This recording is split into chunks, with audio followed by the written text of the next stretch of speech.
გიორგი, ერთი წამით ეკავდა და ამ კითხვაზე მიპასუხე, თუ ადამიანს არც ხელფასი აქვს და არც არანაირი შემოსავალი, გადასახადებს მაინც იხდის?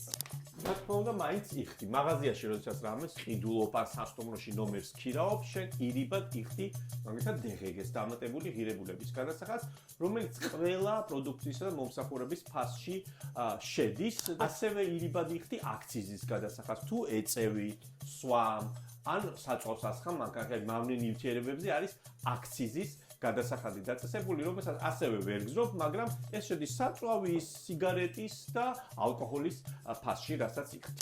რაც არ უნდა გავაკეთო, ყველაფერში გადასახადს ვიხდი და სად მიდის საბოლოოდ ეს ამდენი ფული? ეს ყველაფერი საბოლოოდ მიდის ბიუჯეტში. DGG, საშემოსავლო, აქციზი, მოგების გადასახადი, იმპორტის გადასახადი, ასევე სხვა ტიპის გადასახადები საბოლოო ჯამში შედის ბიუჯეტში და ჩვენი 36 მილიარდიანი ბიუჯეტიდან 27 მილიარდი ლარი მოდის სწორედ ჩვენს მიერ გადახდილ გადასახადებზე.